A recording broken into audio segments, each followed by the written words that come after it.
Good afternoon, everyone, and welcome to our first meeting of 2024 to Heritage Kitchener's meeting. And I would like to introduce a new member who hasn't come just yet. It's Tyler Marshall. He will be joining us for the meeting, if not today, in the following meeting. Today, in place of Garrett Stevenson, our planner from the city, we have Natalie Gose. Natalie, do you want to? Thank you. Natalie is Manager of Policy and Research Development Services. Thank you, Natalie. And now I'd like to welcome each and every one of you after your Christmas holiday, your New Year's holiday, and back to a terrific, what would I say, work-driven agenda, because we'll have a lot of properties to look at for heritage designation and assessment. And I know you're up to the way we have to go on this, and appreciate all the help we can get. Thank you. So item number 2, disclosure of pecuniary interest and general nature thereof. Is there anyone here with a pecuniary interest on any of the items? Seeing none, we'll go on to Heritage 4.1, Heritage Permit Application, HPA 2023 IV 034, 628 New Dundee Road, which is a partial demolition and relocation of the original farmhouse. And Jessica Vera will provide a brief presentation with PowerPoint and overview. Please hold your questions for Jessica because we also have the delegation here, representative from MHBC Planning. Jessica, please. Thank you, and welcome back, everyone. So as noted, the Development Services Department is in receipt of a heritage permit application for the property municipally addressed as 628 New Dundee Road. This property is currently listed as a non-designated property of cultural heritage value or interest on our municipal heritage register. However, an HIA has been completed as part of a site plan application for the property, and it's been determined that the criteria for designation under Ontario Regulation 906, amended by 569/22, has been met. The HIA has identified the primary attribute that contributes to the value and significance of this property as being the original farmhouse dwelling, which is pictured above. A notice of intention to designate has been brought before the committee and council in November and December of last year, respectively, but a designating bylaw has not yet been passed. So this heritage permit application has been submitted in order to facilitate the redevelopment of the rest of the site through the construction of 11 blocks of stacked townhomes. This application is proposing the partial demolition and relocation of the existing farmhouse dwelling on the property. The partial demolition includes the removal of contemporary additions that are located on the north and west facades of the home, and the relocation of the main building will be to a new foundation that is located approximately 50 meters to the southwest.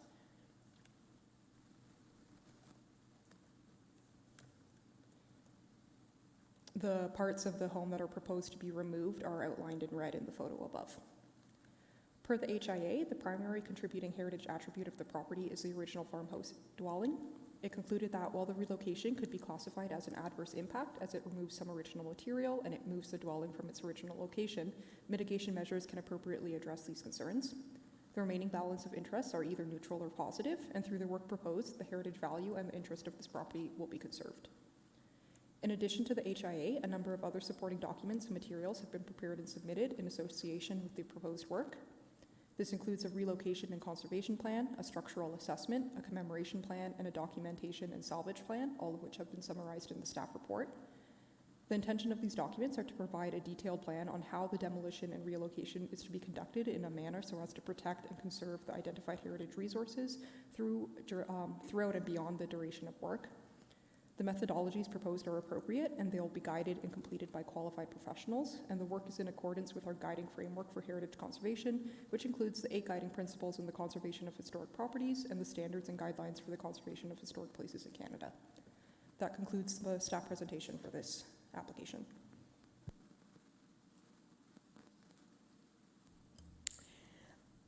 Thank you, Jessica. And now I would call on Vanessa Hicks from MHBC Planning.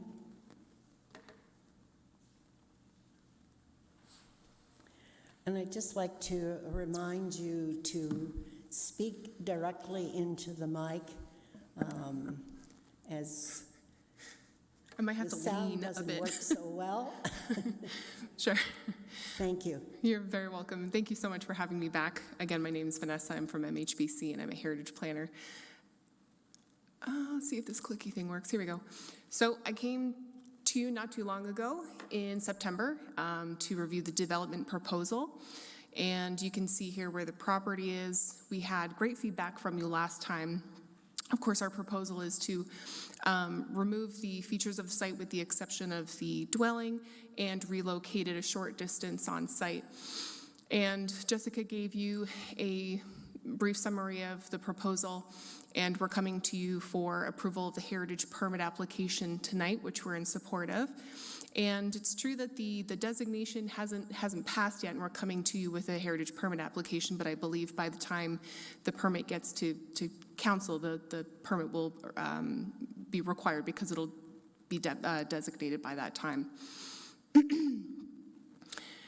So we're proposing to remove the portions of the building that are contemporary and have no heritage value, and those are the portions that are located, noted in front of you in red.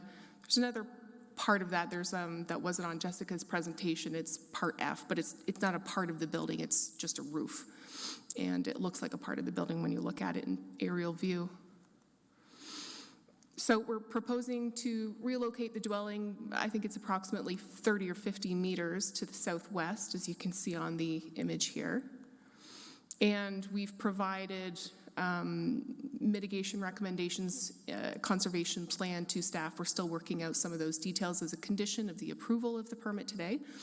But before short-term recommendations, for example, before the building is moved, we're going to make sure that it's stabilized. And then during the construction phase, we're going to have additional repairs as needed. And this is just a note that we're going to come back to you with a second heritage permit application when we have more information on maybe some specific details of the building that will need new windows or doors or things of that nature. We just don't know what they are right now, so we're splitting up the work into 2 parts, and this is the first of 2. We also have a commemoration strategy. The details are in front of you. We're doing a few things in terms of salvage and commemoration. There's going to be a really beautiful piece made out of material salvaged from the site. And we're also going to have an interpretive plaque that'll be visible to the public to interpret the history of the site. So we're coming to you just in case you have any questions, but we're looking for approval for the heritage permit application. We'll come back to you when we know more information, and we'll need a second heritage permit application. The only thing that I would ask tonight is that I think that given the property is listed and the property is going to be designated, I'd ask you to consider putting a recommendation in front of council that when the designation is applied and is in full force, that you would remove the property from the register as a listed property because it's redundant and there's no need for it. So I'd ask you to just add that to your recommendations to council, and other than that, I'm here in support and can answer any questions that you have. Thanks. Thank you. Questions for delegation? Peter? Thank you. Could you elaborate on that last statement, that the removal of the building from the Heritage Registry after its designation? Certainly. So right now the property is listed. There are 2 classes or types of heritage status. One is being listed and the other one is designated. Now that the property is on its way to being fully designated, there's no need to have the property listed. In fact, it could even cause some issues down the road. So to clean up the legislation, I would recommend that you delist the property after you designate it.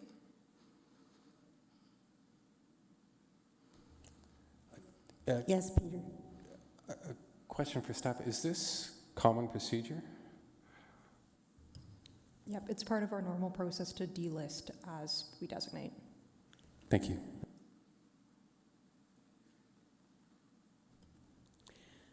Are there any other questions? Ilona?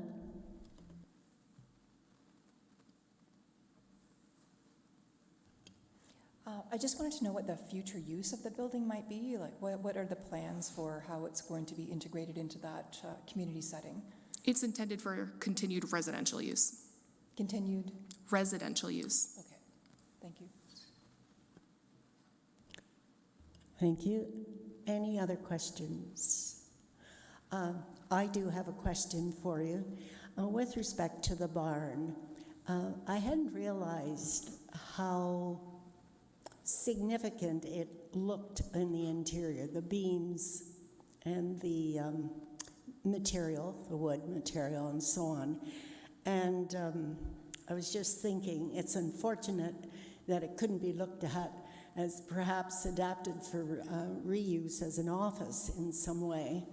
I'm wondering, when you are disassembling this barn, and I do believe that there's supposed to be a record of all what you're taking. However, has your company or whomever you're working with approached the Mennonites who will frequently take old barns apart or old buildings and remove the timber? Thanks, that's a great question. And of course, we considered all of that. And my presentation specifically gave you the plans for commemoration on site, but the current former owners, now tenants, are actually going to dismantle the barn and take as much as they can to create a new barn or structure where they take it. And if there were anything, I don't expect there'll be anything substantial enough, but if that were the case, of course, we know that these groups exist and we would absolutely offer things to them, but I don't think that's the case here.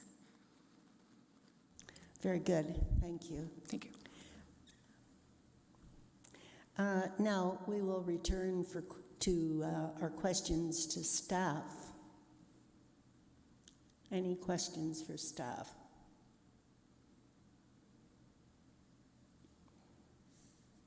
I assume, Jessica, that staff is satisfied with what is proposed for commemoration and the follow-up?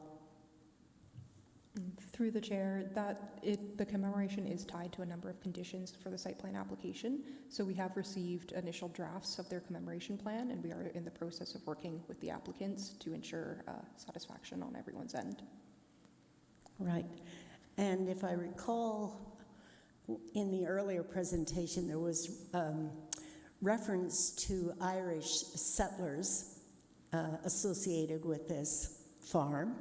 And I'm trusting that when the commemoration happens, that there will be this noted, or at least checked out. Through the chair, I believe in the designating bylaw or the proposed statement of significance tied to the designating bylaw that has been captured, and it's certainly something that we can ask to be looked into for the commemoration plaque. Thank you, Jessica. Seeing no further questions for staff, could I have someone move the recommendation? Andrew will move it.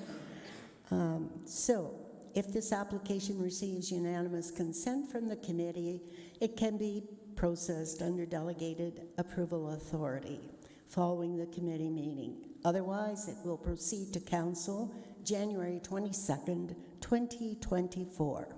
So here's the recommendation. It is resolved that pursuant to sections 32, 33, 34 of the Ontario Heritage Act, Heritage Permit Application HPA 2023-4031, as outlined in Development Services Department Report DSD 2024-012, be approved to permit 1. The partial demolition of the dwelling involving the removal of the contemporary additions on the south and west elevation, and 2. The relocation of the remaining dwelling approximately 50 meters to the southwest of the original location. On the subject property municipally addressed as 628 New Dundee Road, in accordance with the supporting documentation submitted and subject to the following conditions: that the final heritage impact assessment and conservation and relocation plan be submitted and approved by the Director of Housing and Development approvals prior to the issuance of a heritage permit, that a final documentation and salvage plan be submitted to the satisfaction of the city's manager of development review and the city's heritage planner prior to the issuance of a heritage permit, that a final commemoration and interpretation plan be submitted to the satisfaction of the city's manager of development review and the city's heritage planner prior to the issuance of a heritage permit, that the final demolition permit be reviewed and heritage clearance provided by heritage planning staff prior to the issuance of a demolition permit, and that the final building permit be reviewed, heritage clearance provided by heritage planning staff prior to the issuance of a building permit. So, all those in favor? Carried unanimously. Thank you.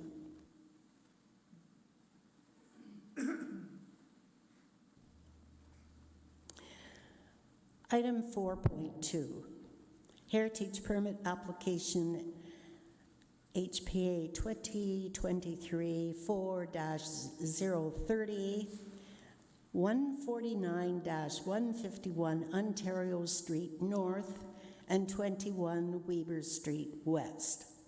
Partial demolition with retention of facades and new construction of a 27-story mixed-use tower. And the item is DSD 2024-008. Jessica Vera will provide a brief presentation and overview, and we will hold our questions for Jessica until after the applicant speaks to and responds to our questions. So, Jessica? Thank you, Madam Chair. So 149 to 151 Ontario Street North is currently listed as a non-designated property of cultural heritage value or interest on our municipal heritage register. An HIA has been completed as part of the site plan application for this property, and it's been determined that the criteria for designation under Ontario Regulation 906, as amended by Ontario Regulation 569/22, are met. A notice of intention to designate was brought before committee and council in November and December of 2023, and the ad was published on December 15th. A designating bylaw has not yet been implemented.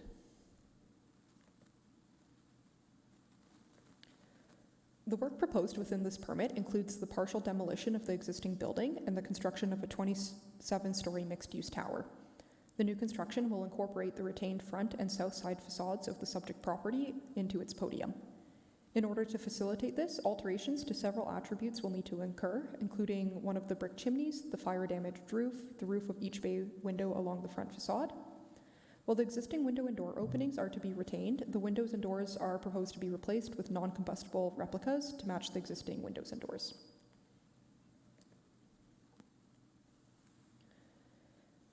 The HIA that was submitted as part of the site plan recognizes that the proposed development will result in the full or partial removal of several heritage attributes, though the majority are conserved on the two facades that are proposed to be retained and incorporated into the new development. It should be noted that per recommended practices, the materials and design of the proposed tower are compatible with the buff brick masonry and retains a sense of the side gable form of the integrated facades, while still being distinguishable from the original material. The HIA concludes that the tower will not obstruct significant views, it will not fully obstruct individual heritage attributes, and it will not obstruct views in a manner that affects the legibility of the retained attributes. Additionally, the proposal will not isolate or cast shadows that will impact the visibility of these heritage attributes. In addition, I would like to note that while facadism is not a preferred practice, in the context of this development, it does allow for a balance of interest to be met, and with most of the identified heritage attributes being conserved, the site still retains significant integrity, or sufficient integrity, to continue to meet designation criteria.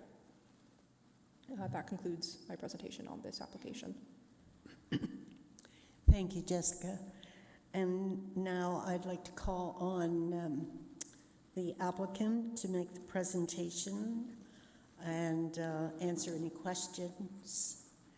So I have a number of people listed in the delegation, where there's the architect rep, planning rep, consultant, and another consultant. And who have we here? Thank you, Madam Chair. So my name is Chris Uchiyama with LHC Heritage Planning and Archaeology, and I'm the heritage consultant for the project. And our project architect, Rima Masri, is also here to answer questions, as is Kurt Roland, our structural engineer, who is also a member of the Canadian Association of Heritage Professionals. Right, thank you. So I invite you to go ahead. Thank you kindly. I'll try and avoid, for the sake of time, too much repetition, as this proposal has been before you previously, but I did want to draw your attention to some of the advancement and in project design and details and the work that's been done since the last time this committee saw the project in June of 2023. I'll try to avoid repetition with staff's presentation as well, which was very thorough. So the property is listed on the Heritage Register and was listed when LHC was retained to prepare an HIA for a previous development proposal in 2019. And then we were again retained in 2021 to prepare an update to that HIA for the changes to the design under a new owner. A notice of intention to designate was published in December of 2023, so that we are coming back subsequent to the development application to bring forward this heritage permit application. So in addition to the updated HIA, which was provided in the meeting package, which addresses some of the comments that came from this committee, as well as staff concerns. Some additional work has been done with respect to heritage studies since June 2023. This includes a masonry evaluation of all of the brick around the building. A draft heritage conservation plan has been prepared, and a draft temporary protection plan has been prepared, and that was provided in your package. And that TPP includes demolition and stabilization plan, structural assessment report, and a risk management plan, and those documents were all prepared by MTE Consultants, Inc.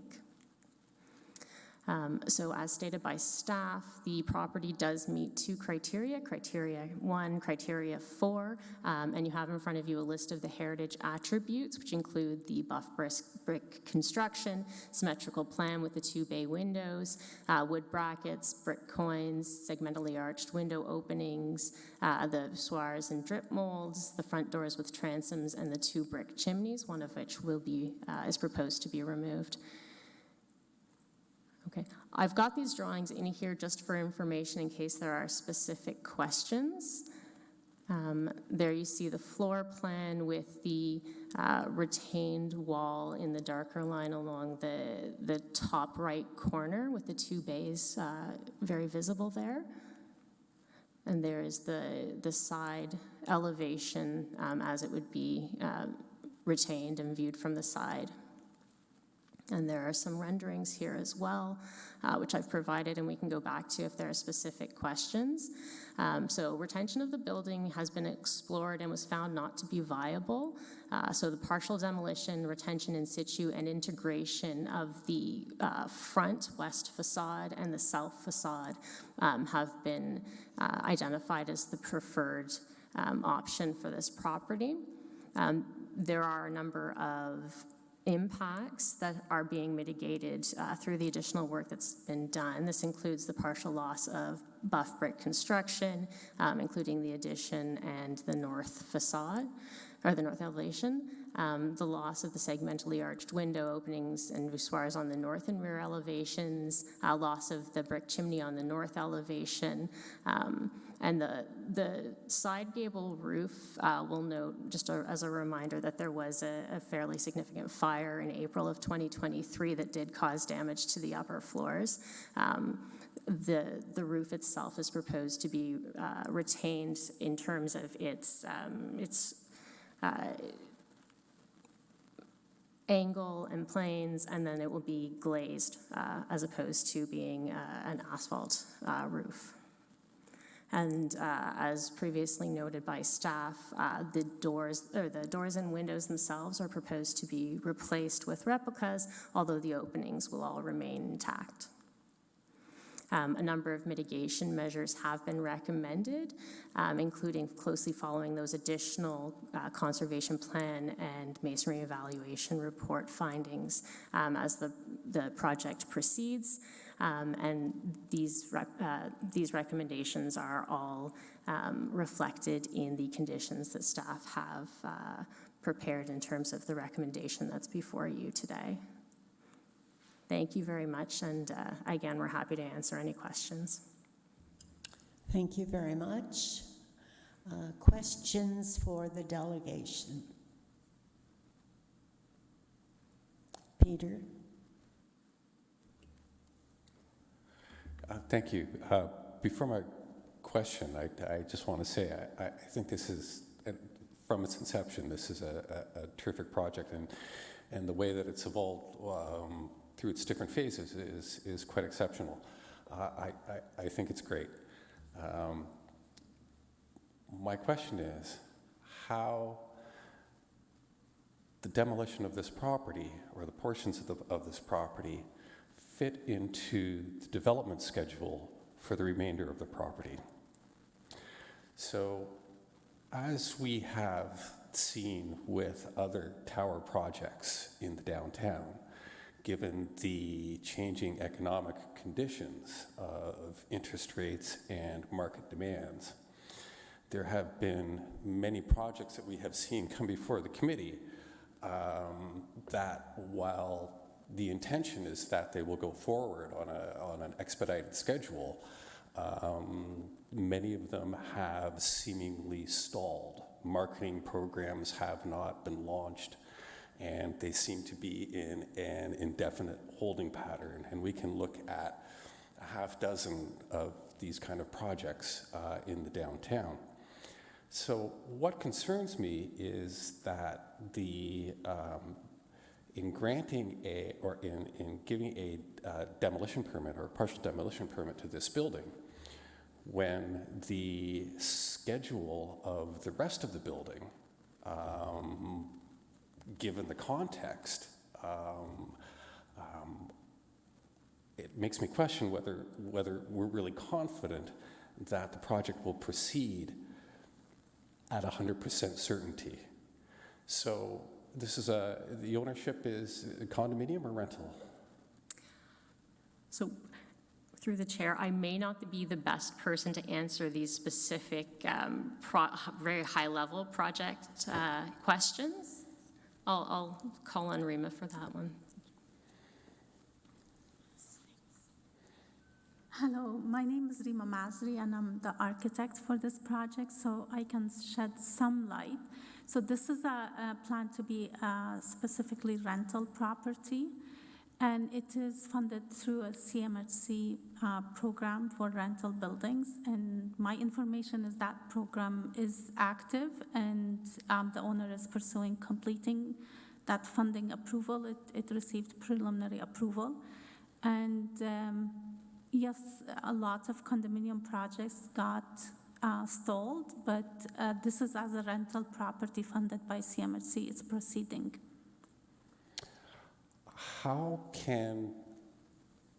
What assurances can the committee be given that this project will proceed, even if it is rental? I mean, the rental markets are subject to, many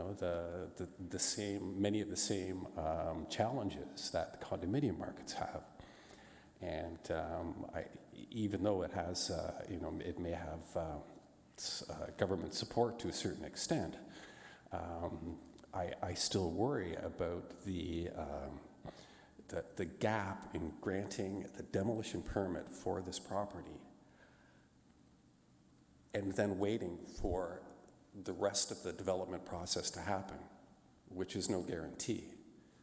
So what I'm kind of wondering is, would it be more appropriate to tie the demolition permit for this building to be conditional upon the submission of the building permit for the remainder of the property?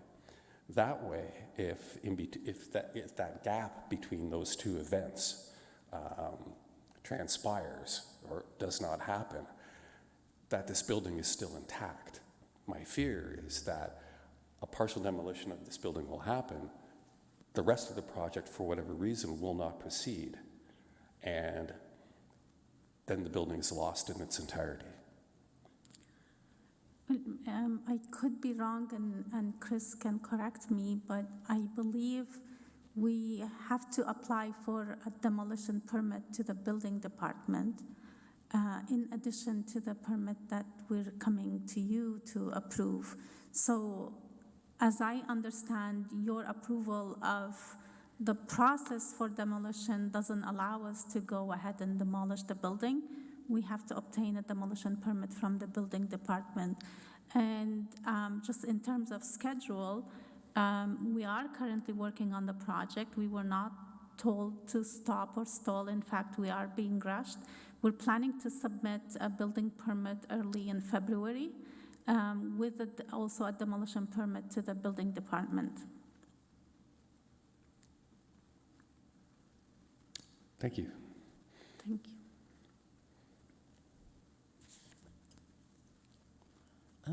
Is there any follow-up to the question that Peter asked by the committee? All right, thank you. Yes. My colleague Kurt Ruland, the structural engineer, also has some valuable input that he'd like to share with you. Fine. Come forward. Yeah, in response to that question, included in your package was our demolition and stabilization report. And it's quite a complicated process because the foundations for the new building have to be below this building. And so if you see the sequencing in there, we have to put in the shoring for the building and excavate down and put in new building foundations before we can put in the shoring to start the demolition of this building. So there's no way feasible in order to preserve this building without the new building construction being underway before it's demolished. And that's all documented in your reports that you got. Thank you. Peter, do you have a follow-up? So, if I understand this correctly, is that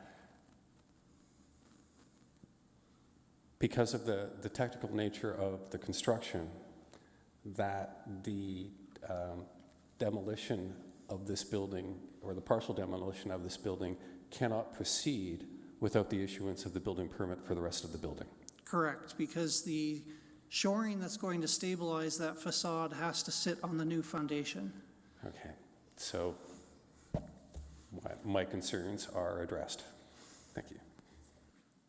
Thank you. Are there any other questions for the delegation? Yes, Alona. I just have a few questions. The first is in regards to the design where the columns are in the front.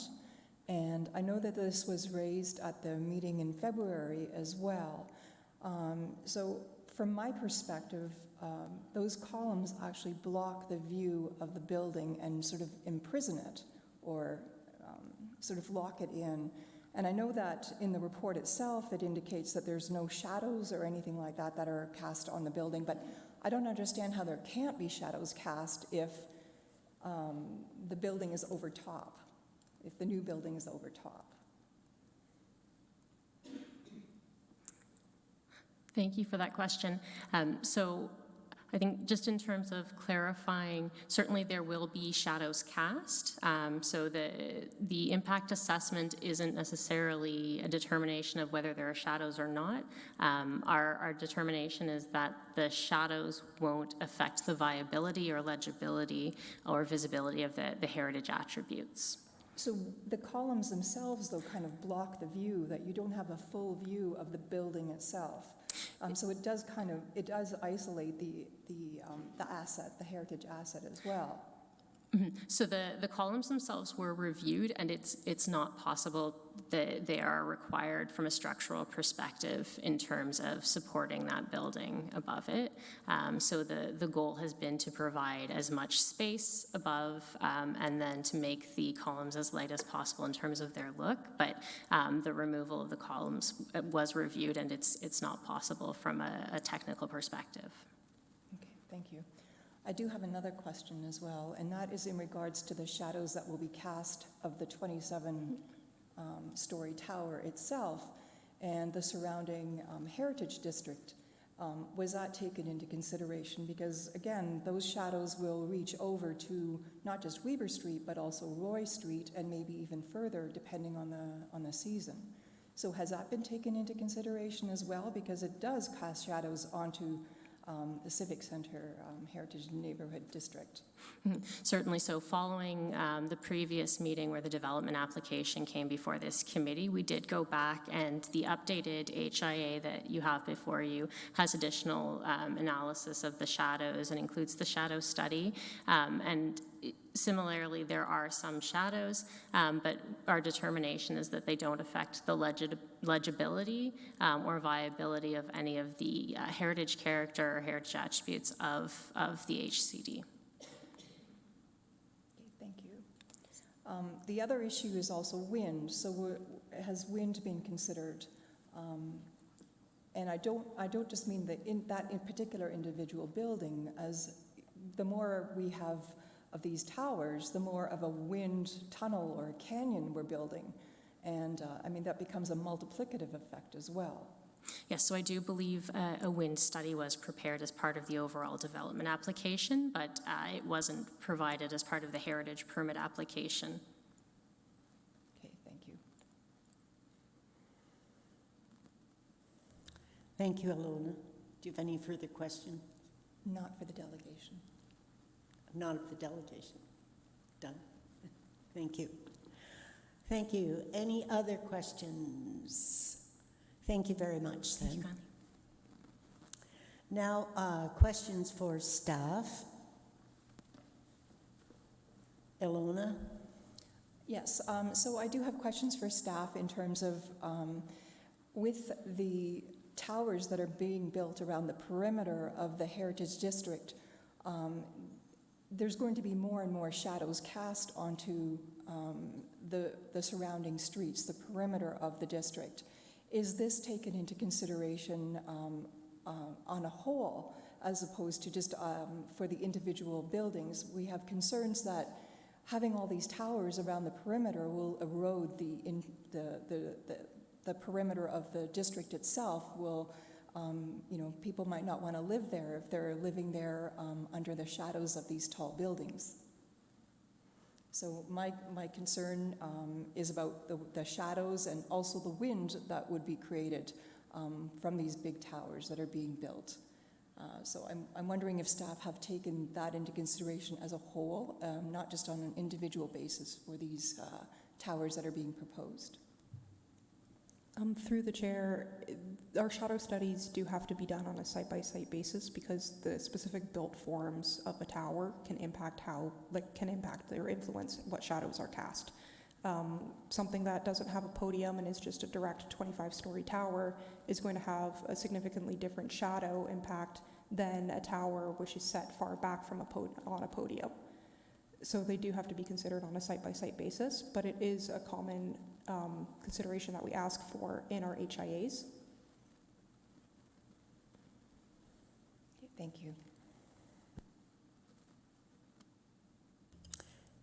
Thank you, Alona. Any further questions from the committee to staff? Seeing none, then is there someone who will move the recommendation? Peter will move it. So if this application receives unanimous consent from the committee, it can be processed under delegated approval authority following the committee meeting. Otherwise, it will proceed to council January 22nd, 2024. And here's the recommendation. That pursuant to sections 32, 33, 34 of the Ontario Heritage Act, Heritage Permit Application HPA 2023-4-030 as outlined in Development Services Department Report DSD 2024-008 be approved to permit 1. The partial demolition excluding the front, west, and south facades and the alteration of the roof, bay windows, brick coining, door openings with transoms, and chimney on the property municipally addressed as 149-151 Ontario Street North, and the new construction of a 27-story mixed-use tower on the property municipally addressed as 149-151 Ontario Street North and 21 Weber Street West, subject to the following conditions. That the final heritage impact assessment and conservation plan be submitted and approved by the Director of Housing and Development Approvals prior to the issuance of a heritage permit. B, that a final temporary protection plan, including a demolition and stabilization plan, structural assessment report, risk management plan, be submitted to the satisfaction of the city's manager of development application and the city's heritage planner prior to the issuance of a heritage permit. C, that a final documentation and salvage plan be submitted to the satisfaction of the city's manager of development applications and the city's heritage planner prior to the issuance of a heritage permit. D, that the demolition permit be reviewed and heritage clearance provided by heritage planning staff prior to the issuance of a demolition permit. And E, that the building permit be reviewed and heritage clearance provided by heritage planning staff prior to the issuance of a building permit. So, all those in favor?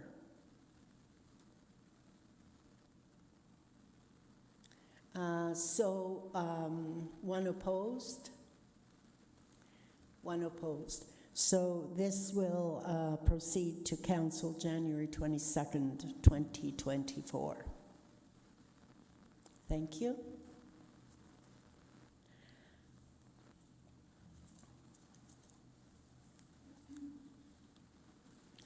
As an aside, a question to our staff. You know, we seem to have a lot of demolition material, and I'm just wondering if perhaps a report could come back at another time as to what happens to this material. Does it go to the landfill? Is it reused? Are there companies that come in and take care of whatever can be reused, that type of thing? So I just put that out to staff. Thank you. And now we're on to 4.3, Growing Together Heritage Implementation Measures, DSD 2024-009. Jessica Vera will provide a brief presentation and overview. We'll hold our questions for staff until after the delegations speak to the application. Jessica?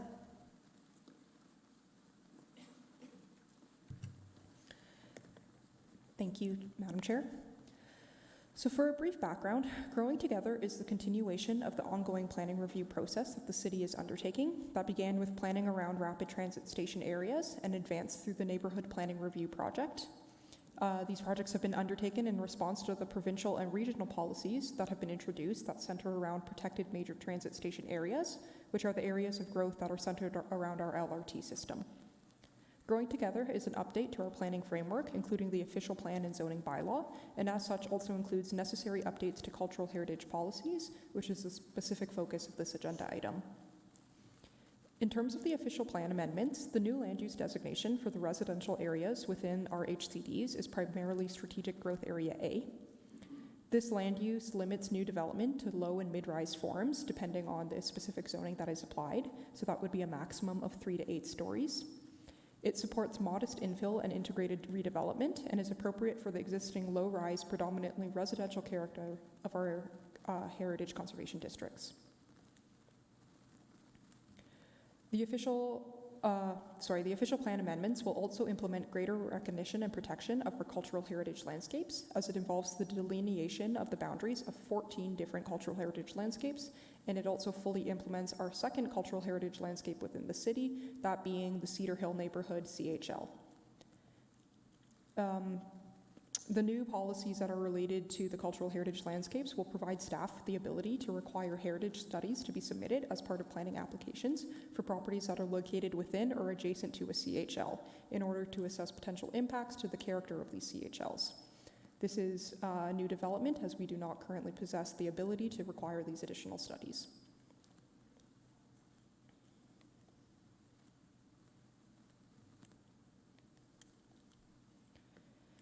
In terms of the zoning bylaw amendment, there are 3 new zones proposed that apply to our HCDs. The first is the Strategic Growth Area 1 zone, SGA 1 zone, which applies to the majority of lands within the Civic Center and the existing residential areas in the northwest of Victoria Park. This zone permits low-rise building forms to a maximum of 11 meters or 3 stories.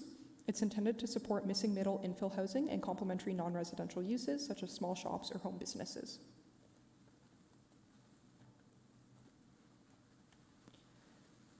The SGA2 lands primarily apply to portions of Victoria Park along Victoria Street and Queen Street and the exterior of Civic Center, save for select interior lots which have been identified as being sites where new development may occur.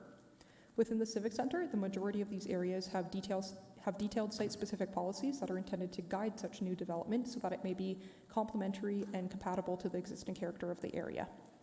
The SGA2 zone permits mid-rise building forms up to a maximum of 8 stories in height, and it's intended to support missing middle and mid-rise infill housing as well as a range of non-residential uses.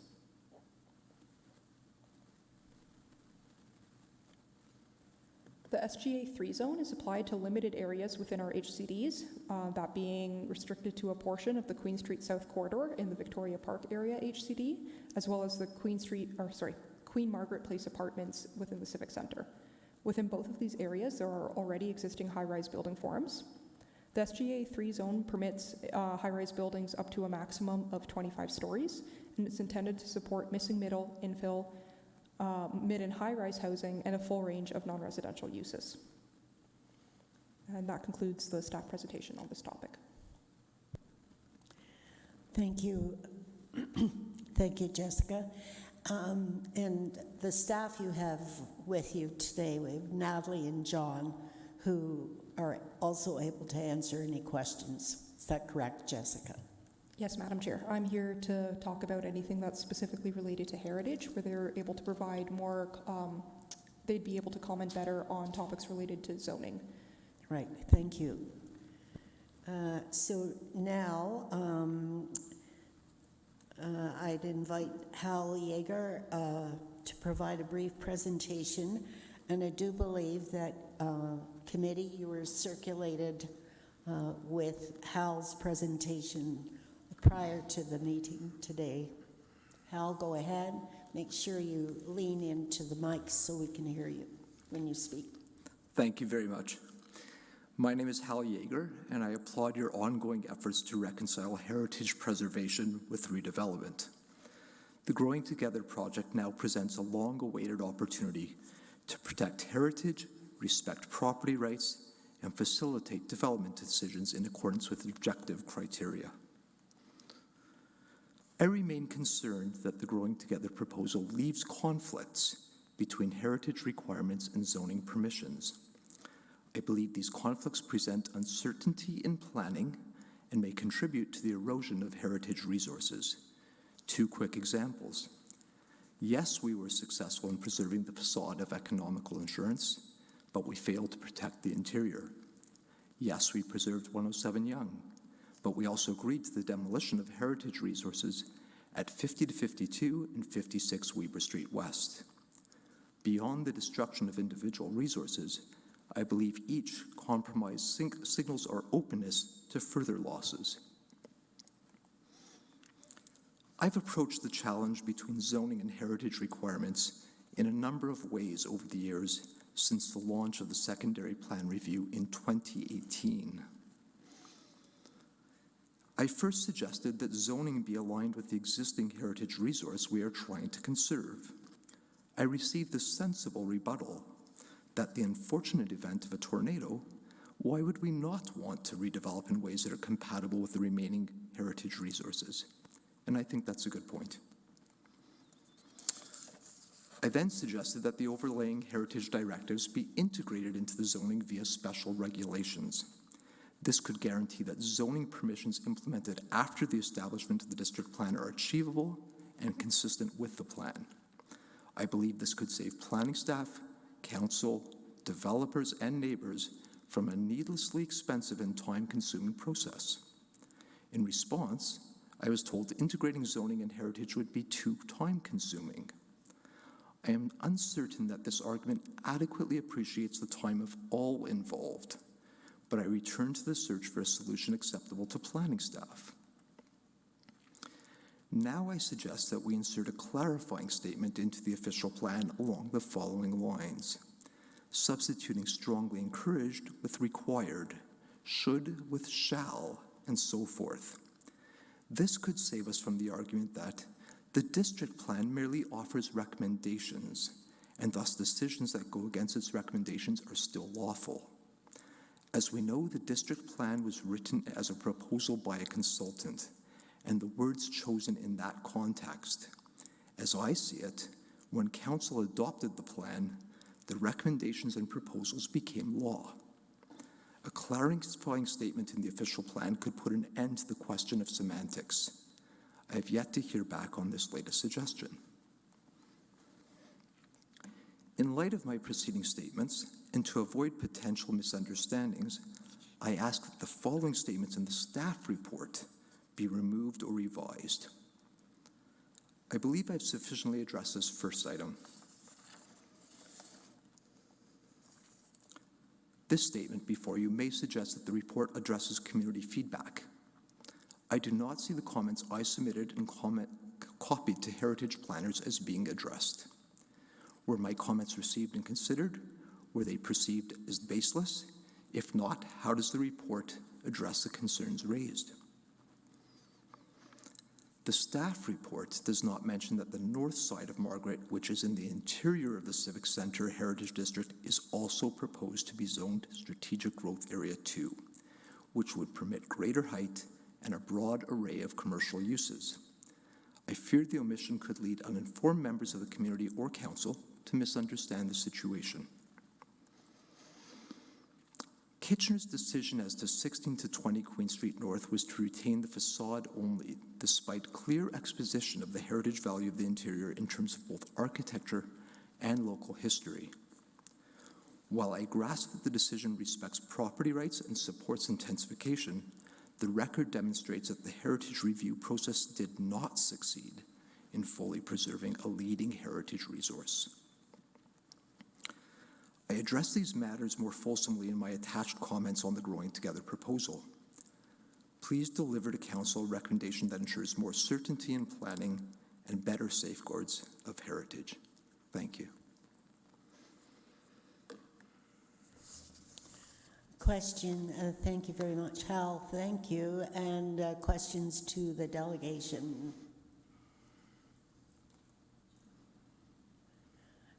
Yes, Alona.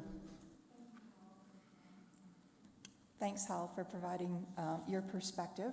I wanted to also know if you could expand a little bit on the concept of compatibility that you had envisioned here and what the city's role would be in that compatibility. Absolutely. Thank you for the question. And this is really the last piece in my submission, as speaking to elements from the Heritage District Plan. So it talks about preserving traditional setting, the tie between a property and its setting, the grounds, the surrounding buildings. When buildings need to change, there's supportive setting that should be maintained. And supportive setting gets back to your question there about compatibility. Does not mean the same as, I recognize that, but I think that we haven't adequately defined compatible. And I think that two built forms and settings be deemed compatible if the presence of one does not compromise the other. The two can coexist indefinitely, and either could emerge in the presence of the other. And that last one's really key for me, because if that heritage structure could only be built at one time but would not be thought of compatible afterward, nobody would ever dream of doing it in the new context, then we're really setting ourselves up for slow erosion, in my opinion. And lastly, of course, the Heritage District Plan says that the cooperation and support of the Planning Department is required to foster and maintain this partnership because, well, it doesn't say that, but it's asking the individuals in the neighborhood to take the stewardship role, to regard their property as not necessarily their own, but themselves as stewards of the property for the benefit of the community.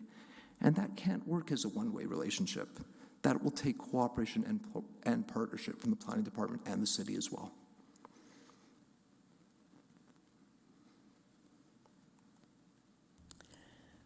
Thank you. Are there any other questions for the delegation?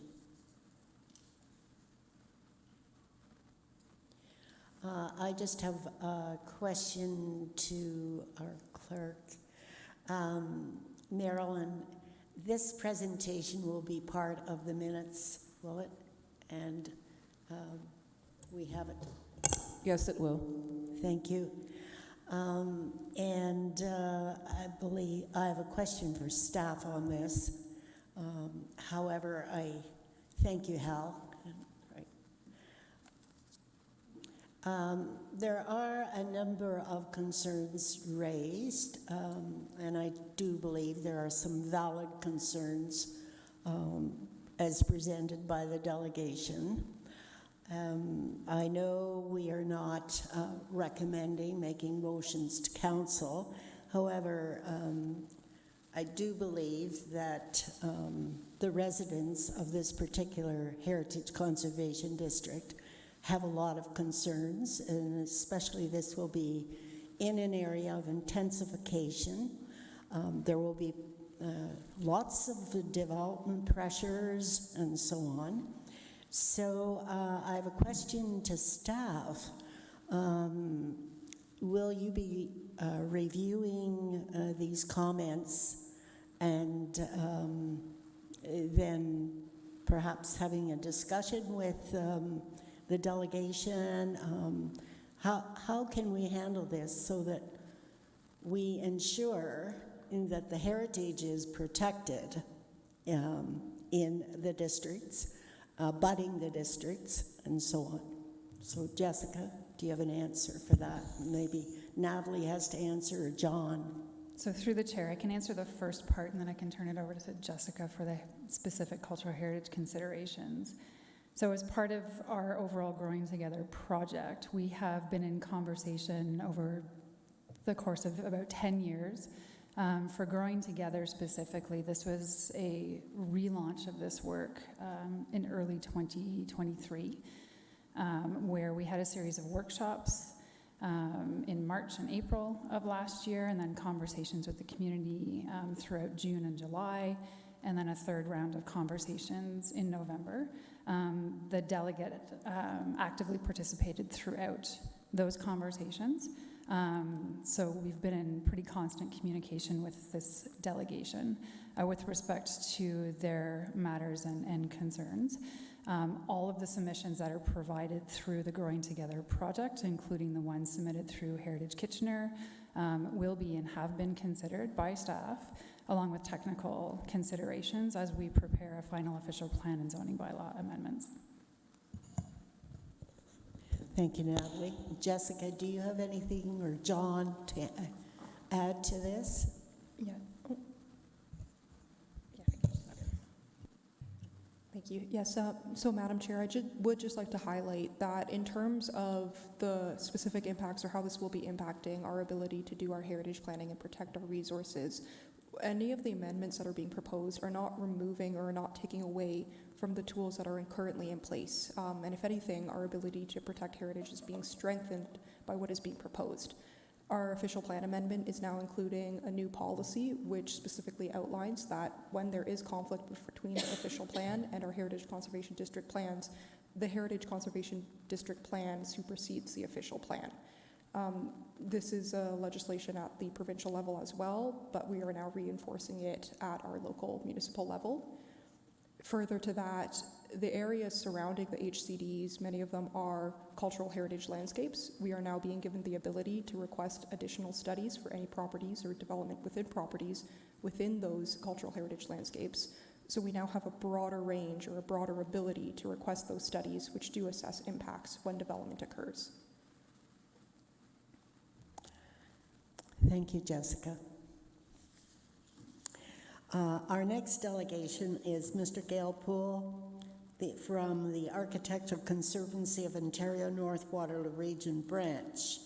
And Gail has a presentation and members of the committee were circulated with the presentation prior to the meeting. Thank you. Go ahead, Gail. Thank you, Madam Chair. I am representing the Architectural Conservancy in this case, which has been in the process of looking at heritage for the last 40 years or more in the Kitchener area and going back to 1933 provincially. I'm also a resident of the Victoria Park area, where we have been discussing the question about the Growing Together plan. I'm on the Victoria Park Neighborhood Development Committee, where we've discussed this as well, but we have not made specific representations to Growing Together, although several of us have talked to Growing Together people over the past few months. So Growing Together is a comprehensive plan to develop the downtown, as you know, but it has the difficulty of being right in the middle of two heritage conservation districts. From the perspective of the heritage districts, I think we can see a little bit different view of how the downtown core and the transportation corridor that goes through it has affected our ability to maintain heritage within our districts. The need to increase density is complicated by this factor, and we have to recognize it. And I think Growing Together has recognized to a certain extent some of the things. For example, they say Growing Together has impacts that have 4 different qualities: balance, transition, vibrancy, and affordability. It also states that the HCD will be protected, and I quote, "All of the existing heritage tools the city uses remain in effect, including heritage conservation districts for both Victoria Park and Civic Center.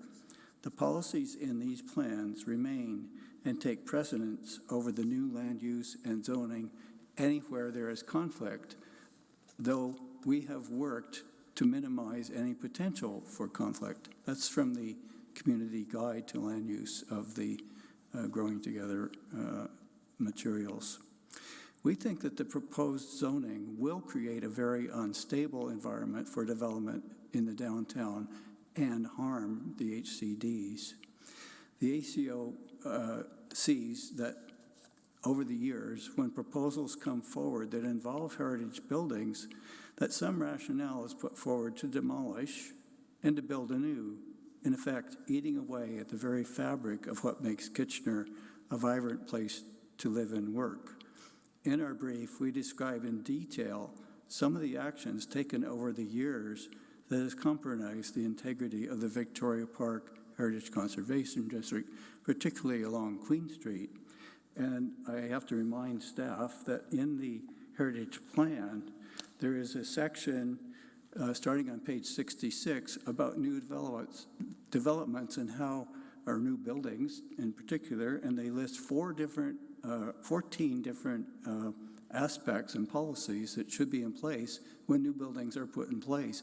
I don't see that really as a possible when, and every time I've been before committee, I found that there's some reason or other for the demolition or the replacement of heritage buildings by either a new building or a demolition. The zoning proposals by Growing Together, SGA 2 and SGA 3, will allow buildings of up to 8 and 25 stories inside the HCDs.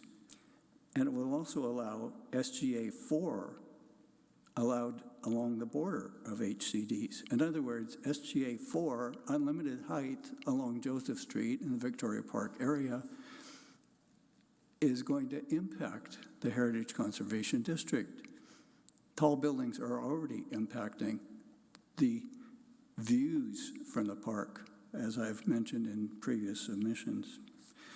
Designating SGA 2 and SGA 3 zones inside HCDs will result in serious damage to the HCDs and the fabric of our city, causing uncertainty and conflict in planning applications, and reduce the economic benefits that heritage provides to our community and the region. Developers have challenged HCD provisions in the past and will have even more opportunity to do so if Growing Together is accepted without the protections afforded by the HCD plans. In our written brief, we described in particular the policies of Victoria Park HCD which have been violated by increasing height limits, particularly along the Queen Street corridor, where the maximum height, by the way, is 18 stories, followed by 14 stories, followed by 11 stories, not 25 stories. Another example, the corner of Joseph and David is a parking lot and 3 older residential low-rise houses, all of which are duplex and provide affordable housing, one of the objectives of the plan. As built, they are 8 SGA 1. If rezoned 8 SGA 2, they can be torn down and replaced with mid-rise buildings up to 8 stories in height or more. This is on the corner of Victoria Park. Why should we put on the corner of Victoria Park itself a 12-story or an 8-story building? I really think it probably would be 12 because the developers would probably try to get zoning bylaw amendments. That corner lot is also,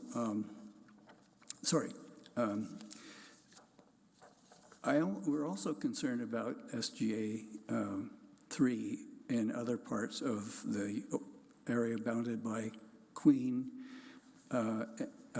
by Benton and David, Cortland and Joseph.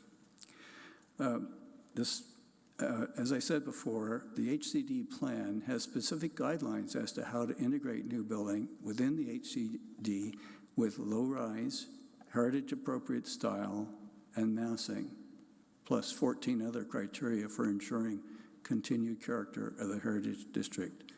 We believe that Growing together must remove or modify the SGA2 and SGA3 designations inside the HCD and limit zoning for SGA4 adjacent to them. And I recommend that you look at our document to see our reasoning. Thank you very much. Thank you, Gail. You raise interesting points, and I'm wondering whether our committee members have any comments or questions for you.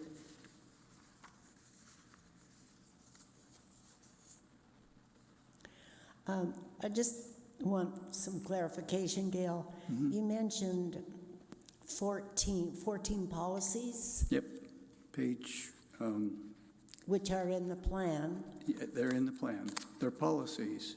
They're not musts. And I think that's one thing that Hal brought up too, was these are policies. In my view, policies are meant to be followed, not to be ignored when it's convenient. And I believe there are a number of times when those policies were inconvenient and not followed. For example, an 11-story building was put up on Queen Street. Mind you, we saved 2 heritage buildings in front of it, but an 11-story building doesn't follow the compatibility and suitability outlined in the heritage plan. How can the plan take precedence in some cases and not in others? Right. And another question for clarification. Unlimited height, or shall we say the 25-story, I'm not clear. Okay. Where within the district would you? It's not in the district. It's at the border of the district along Joseph Street. So on the edge of it? On the edge of it, right. Right. Outside the HCD. But clearly, buildings of unlimited height will have an impact on the heritage of the district. At the risk of being naive, how you say it will have an impact on the district? Mm-hmm. In what way do you see it having an impact on the district? Well, Victoria Park is a very favorite place for residents all across the region, or particularly Kitchener, but I live about 100 meters from that park, so I'm quite familiar with how much it has increased in traffic. I believe that if we have buildings of unlimited height along Joseph or within the Heritage District, we're going to see the park become an area that people don't want to go to. The other thing is, and I noticed this recently on social media, that somebody posted a picture of what Victoria Park looked like from the lake toward the downtown 30 years ago, with no high-rise buildings.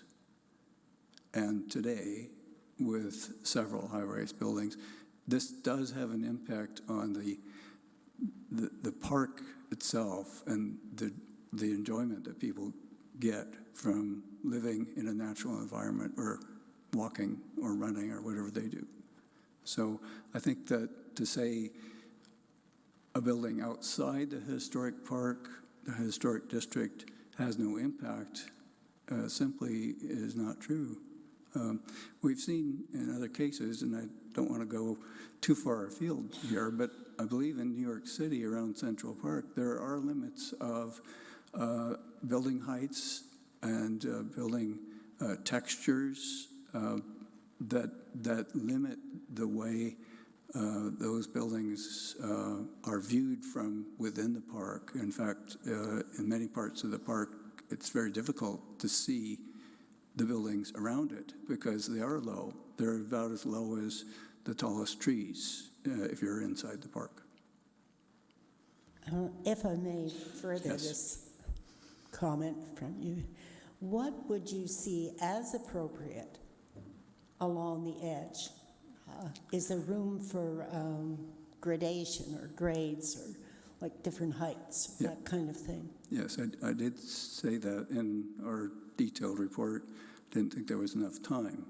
But already in the zoning, for example, the Manulife parking lot is zoned for high density, D5, I believe is what it was.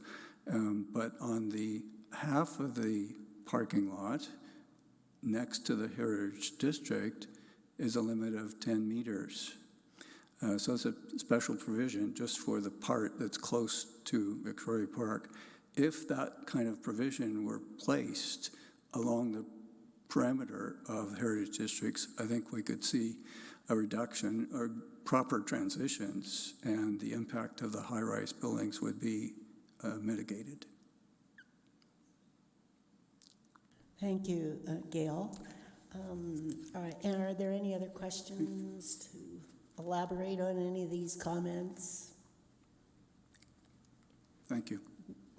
Thank you, Gail, for coming in, making the presentation. All right, now then, we do have an opportunity to ask staff questions about this the presentations and the information provided that was circulated with the agenda. Are there any questions for staff?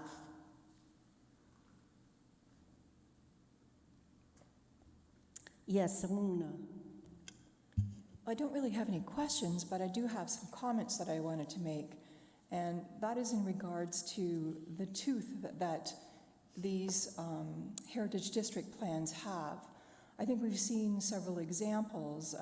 Hal brought those to light of situations where the Heritage District plans have been interpreted very differently by developers. And we've had facadism is one of the more common ways of preserving these heritage attributes that we have.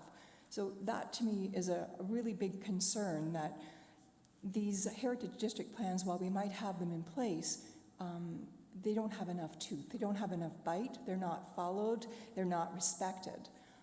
So that is my first concern. Secondly, I don't think that these individual tall buildings should be evaluated in isolation. I think they have a multiplicative effect in terms of the shadows that they cast, in terms of the wind tunnels that they provide or produce. I think that there needs to be a multiplicative effect considered, and that this needs to be evaluated and taken into consideration as well, because it does have an impact on the surrounding neighborhoods. I know that even in 1914 in New York City, they had already recognized that these wind tunnels created by these tall buildings, this was something that was already identified back then and put into planning policy, where they required step backs for tall buildings just to reduce the shadowing and the wind effects. And a lot of the towers that we're seeing that are being put up right now are very straight, tall towers that don't really have very many step backs. And that has a significant impact on the surrounding neighborhoods as well. The HIAs that are submitted by the developers should be required to fully assess the full scope of the impact, because I find that the HIAs that we get don't really assess everything. They just skim over a lot of the requirements that are required to be documented.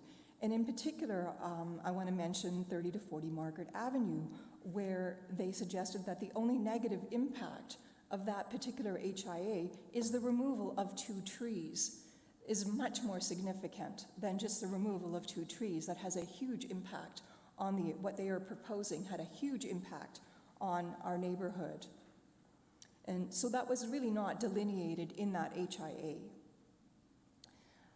Another concern that I have is the City of Kitchener's Planning Department's ability to handle the number of applications and the turnaround time that is required, especially with the downloading from the region that is expected to happen in the future. How will the city be able to handle all these applications and turn them around in the time frame that is required? The other concern is the retirement. You know, as people start to retire, will there be the knowledge and the background and the historical memory of some of the history of what has happened with developments over time? How will that be passed along to the new planners that we have? I have some real concerns about whether or not there is actually the heritage district plans, the CHLs will actually have enough tooth and be respected if there is a conflict between the growing together and the heritage planning that is put in place that is supposed to protect it. So those are my comments. Thank you, Alona. I do believe I have similar questions. And I wonder, Jessica, if you have any retort or any comments regarding about the security of the heritage district plans, the cultural heritage landscapes, and I will say that in the last 5 years, 2 years in mainly, there has been such a lot of pressure to have the development industry and the high-rise in these areas flourish and grow, and it's looked upon as a housing result and to produce housing, and I don't envy your job as a heritage planner. Do you have any comments about what you see as giving you security to deal with these pressures and uphold the heritage district plans and the cultural landscapes? Thank you. Through you, Madam Chair, I'd be happy to respond to the comments, but I would like to stay on topic or on the scope of this agenda item. So I'm happy again to address the concerns that you have, Alona, with the shadow impacts. Just to clarify, are you then requesting that we, in order to appropriately complete shadow impacts or shadow studies, we have to understand what the built form looks like? And so are you asking us to predict every potential built form that there could be on these outside edges in order to complete these shadow studies? I would just like some clarification on what exactly you're looking for.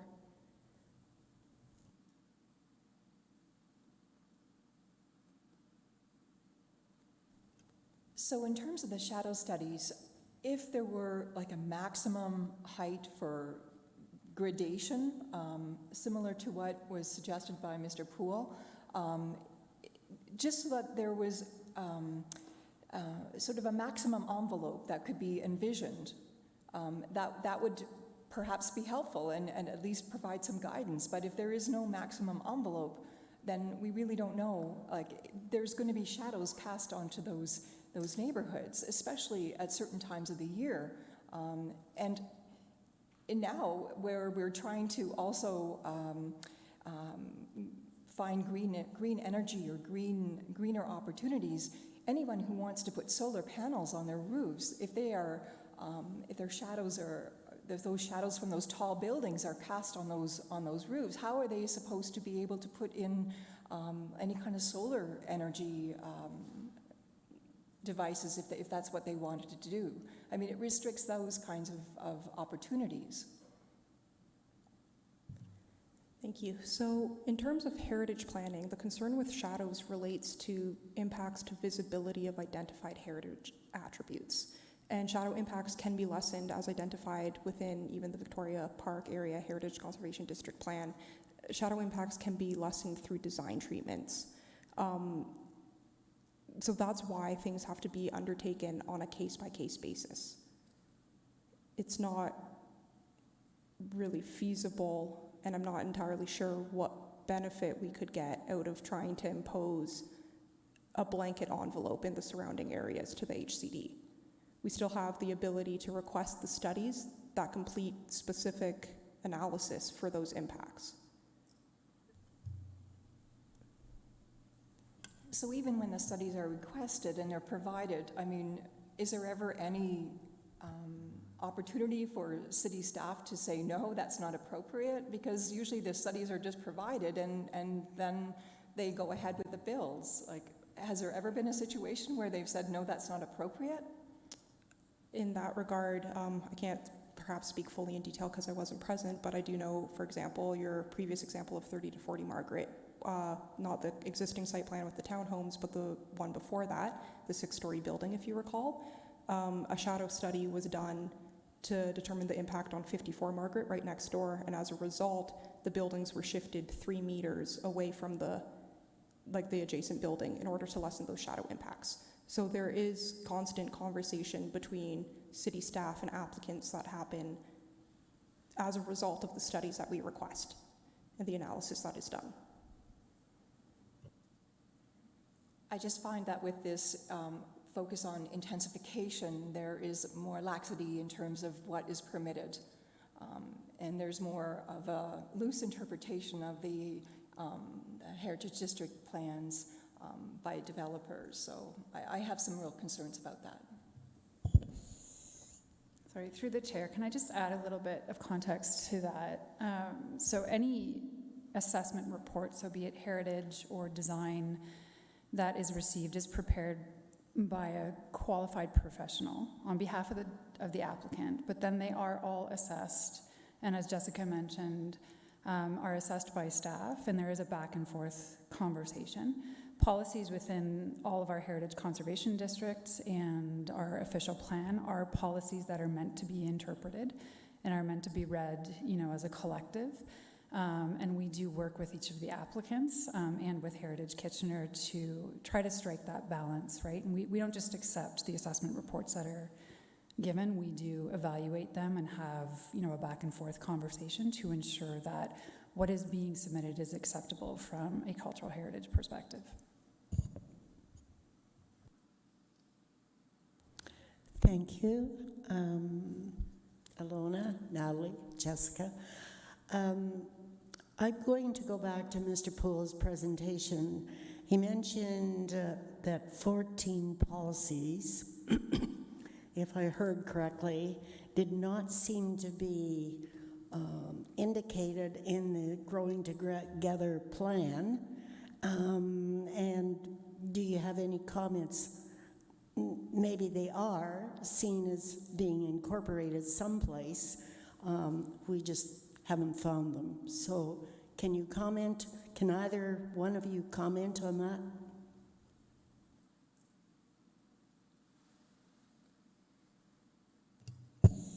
So through the chair, as we worked collaboratively as a planning division on the preparation of the draft land use and zoning categories. The draft land use and zoning categories were evaluated in light of the Heritage Conservation District plans. And one of the main reasons that we reiterated the Ontario Heritage Act provision of a Heritage Conservation District does take precedent over anything in our official plan or zoning bylaw was to ensure that there was that consistency. So we are confident that anything that comes through for development within the Heritage Conservation Districts that are within our major transit station areas can be designed in a way that ensures that it is compatible. If on the off chance it is not, the Heritage Conservation District plan will prevail. And we can ensure this by requiring the heritage studies that we've always required within our Heritage Conservation District plans. Thank you, Natalie. And that's good to hear, and it's reassuring. It's very good that it has been placed in the document.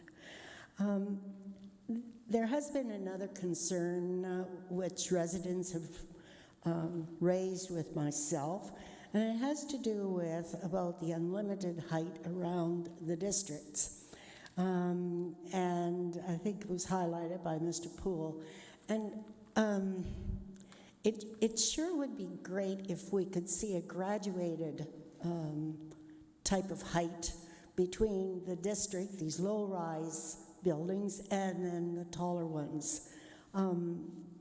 Is there any way to, or maybe it's in the document, to cover this aspect? Could one of you answer that, please? Yeah, through the chair, the draft zoning regulations do include a number of setback requirements based on the different zones that are proposed, as well as transition provisions to adjacent low-rise neighborhoods. As part of the drafting of the proposed zones, there was an attempt to really balance a number of interests at play while still meeting the overall density targets as set out in the regional official plan.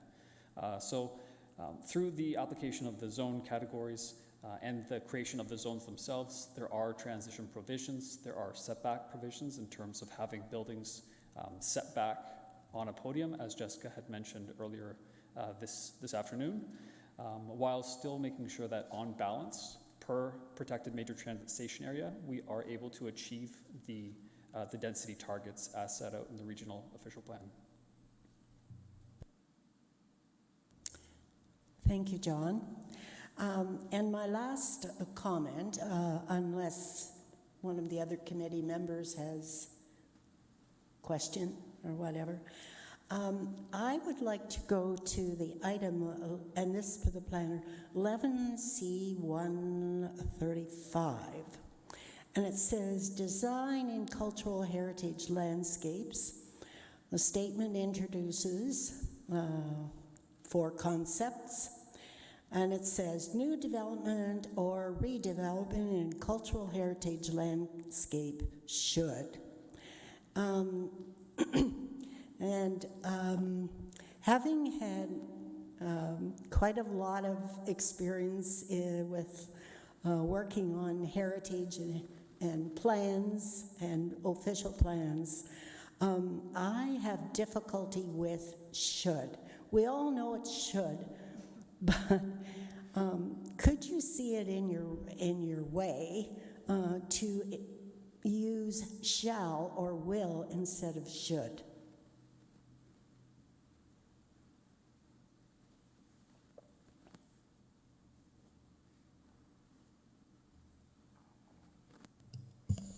So through the chair, I was just double checking the official plan. So the official plan typically uses the terms may or will. May implies that the policy is permissive and not mandatory. Will implies that the policy is mandatory and requires full compliance. So we do need to be mindful of when we use which term. So should would be equivalent to a may. I think, we can take that back and have a second look at it. We'd want to be mindful of because it says full compliance, whether, 11C 135A through D in all cases is necessary to have all of it be in full compliance every single time. I appreciate your point, Natalie, and I understand will would be very good.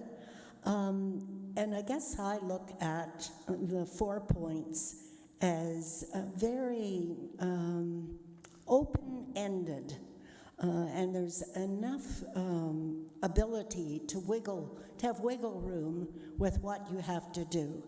And I believe that will would give more assurance to the heritage landscapes.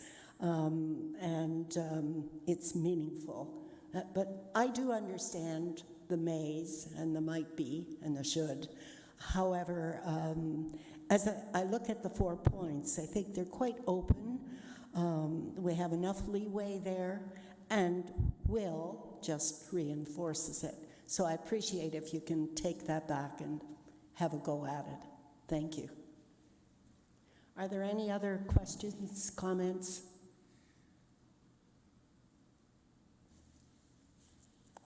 Thank you very much for those of you who've been delegates and spend a lot of time working on presentations.